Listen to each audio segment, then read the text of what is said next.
Good morning. Thank you for joining us here today. My name is Stephanie Shark. I'm an Assistant Special Agent in charge in FBI Portland. I am joined today by Assistant United States Attorney Nathan Levarchik, Klamath Falls Police Captain Rob Reynolds, and John Casalino, Assistant Attorney General for the Oregon Department of Justice. Although law enforcement daily combats violence and tragedy, some cases alarm even the most seasoned investigators, particularly when shocking details are revealed and we see that there may be multiple unknown victims. The case we are here to announce today, uncovered in Klamath Falls, Oregon, is that kind of case.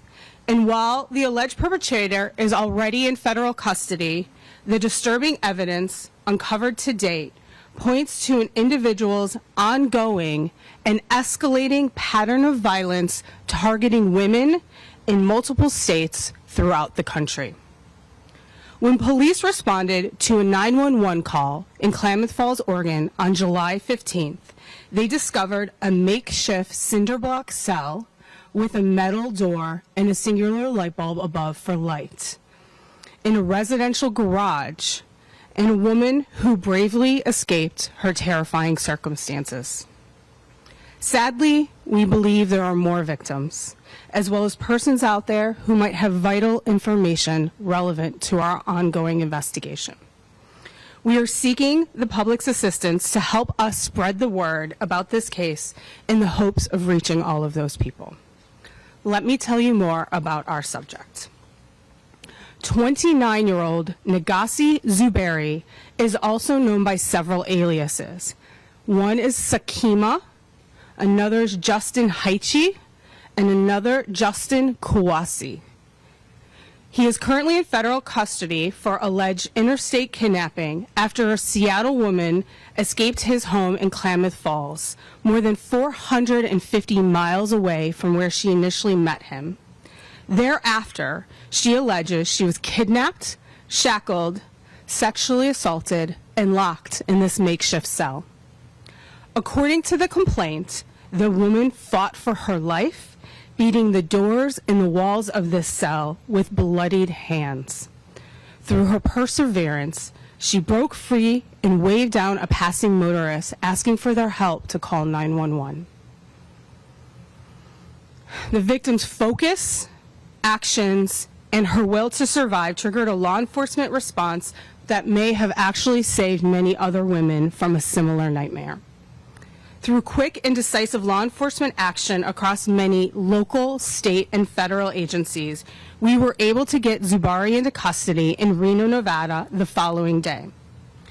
Klamath Falls Police Captain Rob Reynolds will now speak more about what happened that weekend in July, how the victim escaped, and the impact to his community.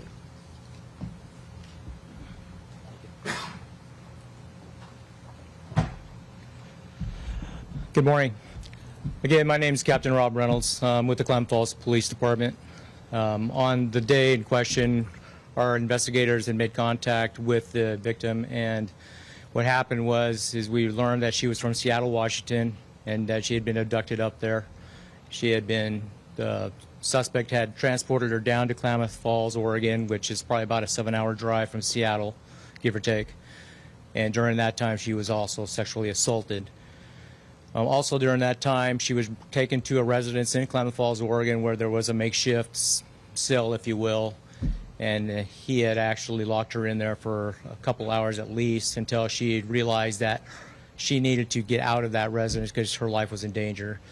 And she took the substantial steps to force her way out of that cell, and then she ran out into public, flagged down the first vehicle she could find, and then she was taken to safety. Then 911 was called, and then when we responded to help her. We learned that what happened during that time, sorry, the planes. During that time, the officers learned that she had gone through quite a great ordeal. There's potential of additional victims out there. We're asking today for people to come forward that might have had contact with Mr. Zuberi during contact. Obviously not just in our jurisdiction, but from all over the country, wherever he lived previously. We do know that it's an active investigation. We can't say too much, but what we like to say is that the victim, if she didn't do what she did, we wouldn't be here today, and Mrs. Zubairi would not be in custody. So I want to personally thank her for her bravery and what she did to get through that ordeal and get to where she needed to be today.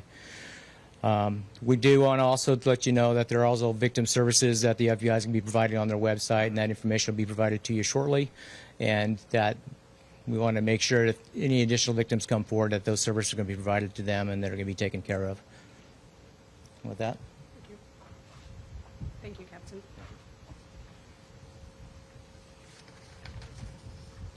The FBI and our partners, to include Oregon State Police, acted quickly and were able to safely track down Mr. Zubairi within hours of his efforts to evade law enforcement. Our partners at the Reno Police Department, Nevada State Police, and Las Vegas FBI safely captured him after a 45-minute standoff in a public parking lot at a major shopping center in Nevada with no injuries to themselves or others. Assistant United States Attorney Nate Levarchuk will now discuss any prosecutorial actions in this case. Good morning. My name is Nate Levarchuk from the U.S. Attorney's Office. I'm an assistant U.S. attorney here in Oregon, and I'm the branch chief who supervises our Eugene and Medford offices. To add to what's already been said, on July 17th, we obtained a federal criminal complaint charging Mr. Zubairi with one count of interstate kidnapping. That charge carries with it a maximum sentence of up to life in federal prison.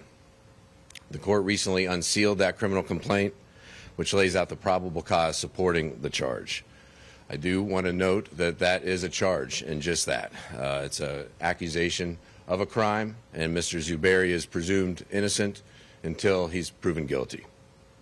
After law enforcement arrested him in Nevada, he appeared in federal court there in front of a judge on July 26th, and that judge in Reno ordered him detained pending his transfer to Oregon.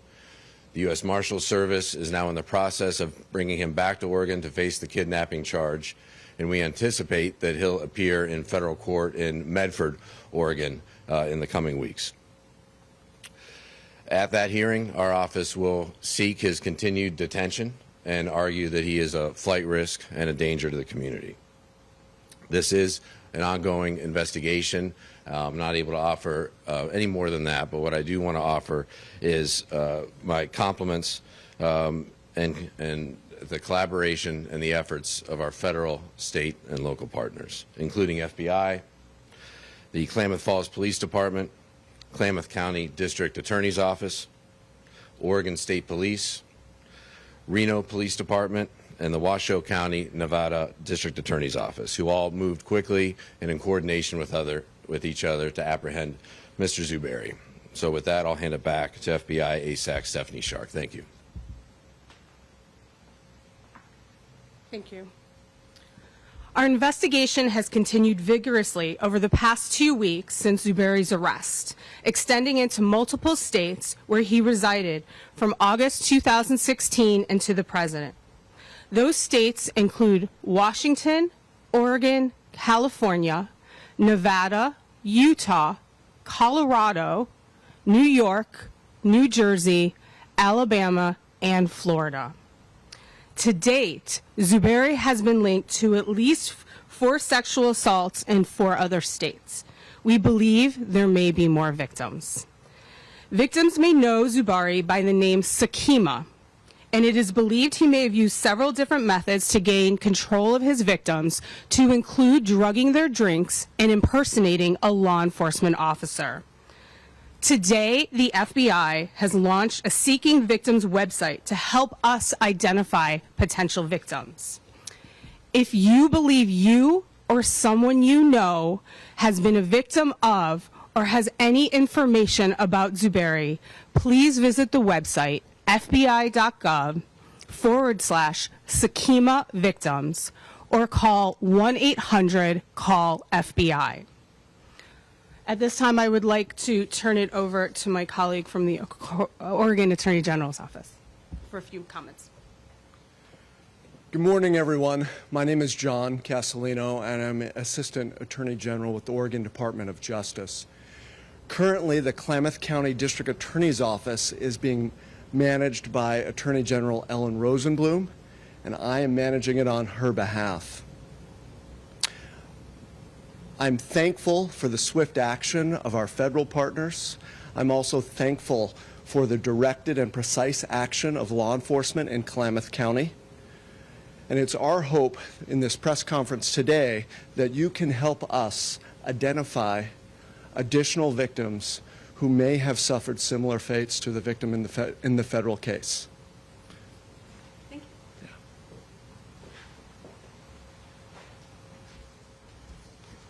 Finally, I want to thank the brave women who fought for their lives to get us where we are here today. Now it is our turn to take their burden and fight for them, any other victims out there, and seek justice. Thank you. At this time, we will take just a few questions.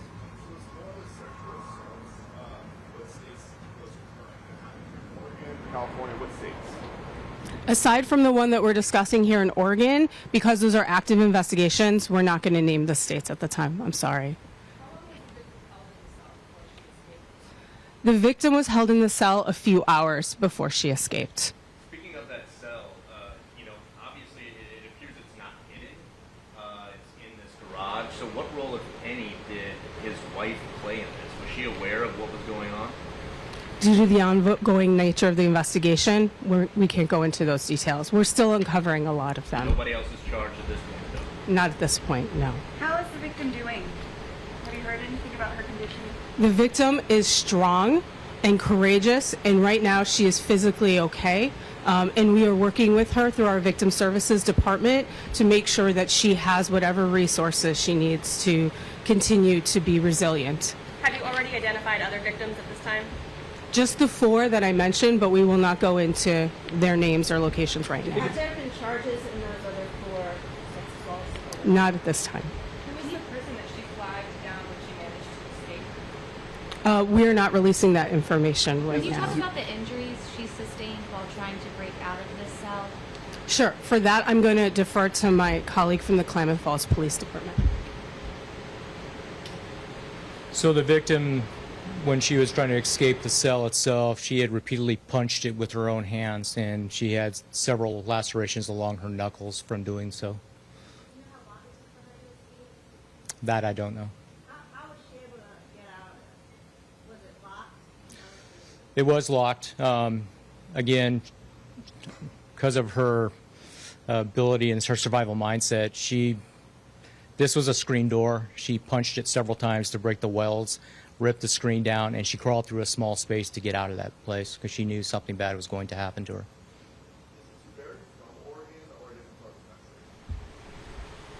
That I don't know, and I'd have to refer to my colleagues here.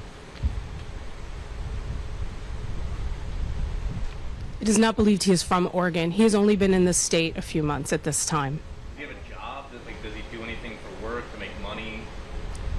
We're going to let you guys do your investigation into that. We're not going to release any of those details. Do you know if his wife or children were home at the time this woman was placed in the cell?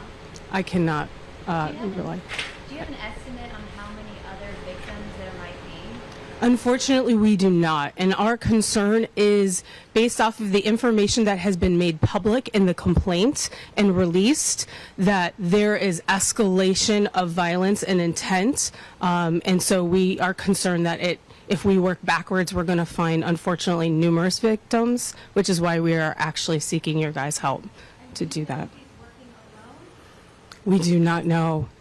This is one of those cases where, again, a lot of times we'll get a case and we'll think it is what is on its face. And the more we look into this case, the more we can become concerned as law enforcement that there may be more that we're missing. And so that's why right now we are still at the infancy stages of the investigation.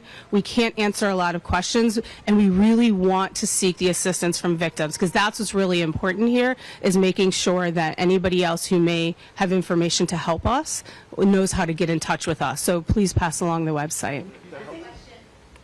Any indication that this suspect is tied to the other 2 women that were found dead before there had not been a Oh, at this time, there is absolutely no information to indicate any links between these matters. Where will he be tried? You mentioned Medford, something important. I mean, at this time, his charges will be in Medford, but we'll have to see where this investigation goes. We're still in the very early stages, and we appreciate all of you guys taking time out of your day to come here and help us with this. Thank you so much.